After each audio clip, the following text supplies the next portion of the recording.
So here comes the third part of the first war of independence. Actually this chapter is very long, so इसलिए इसको 3 parts में divide करके बनाया है आपके लिए. Now the last topic comes here, the results and consequences of the revolt of 1857.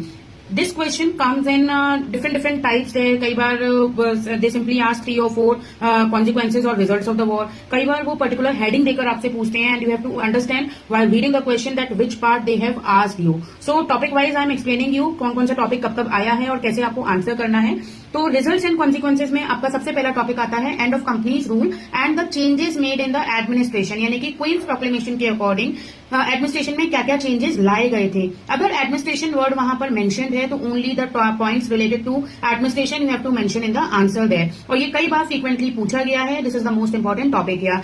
Then इसमें आपका एक्ट ऑफ 1858 आएगा, इसमें वाइस रॉय की पोजीशन यहां पर आएगी, आपके बोर्ड ऑफ काउंसिल अबॉलिशन वगैरह इस तरीके से आपका इंडियन काउंसिल एक्ट यहां आएगा. ये सारे पॉइंट्स उसमें आपके आएंगे. देन नेक्स्ट इसमें क्वेश्चन आपका आता है policy towards the princess and the chiefs. इसमें 2 तरीके से ये क्वेश्चन है. एक है policies towards the princess and chiefs, यानी कि राजाओं के साथ उन्होंने क्या चेंजेस करे, और दूसरा आता है changes for the Indian people और फॉर द पीपल जो प्रोमिसेस उन्होंने किए. तो आपको क्वेश्चन समझना होगा कि उन्होंने चीफ्स का पूछा है या राजाओं का पूछा है या उन्होंने जनता का यानी कि इंडियंस का पूछा है कि उन्होंने इंडियंस को क्या प्रोमिसेस करे. Accordingly you have to answer.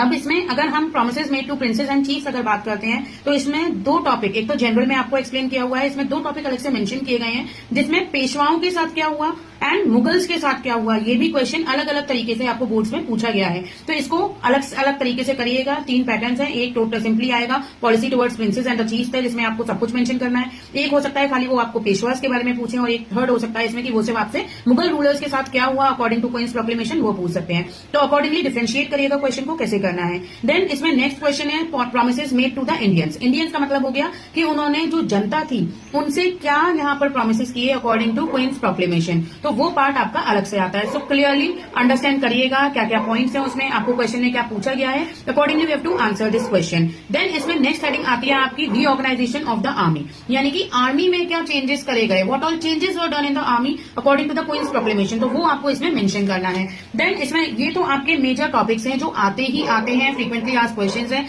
इसके अलावा कई और भी टॉपिक्स आपके दिए हुए हैं, लाइक जैसे कंजर्वेटिव एलिमेंट्स दिए हुए हैं, policy of divide and rule दिया गया है. देन इकोनॉमिक एक्सप्लॉइटेशन उन्होंने कैसे किया, ये भी टॉपिक दिए गए हैं. तो इनको भी आपको रीड आउट करना है. ऐसा नहीं है कि आप इनको छोड़ सकते हैं as a result of consequences of war of independence. अगर ये चैप्टर आपको हेल्प करता है तो मुझे कमेंट करके जरूर बताइएगा कि आपको मेरे इस ब्रीफिंग से कितना हेल्प आउट हुआ अपने इस चैप्टर को प्रिपेयर करने में.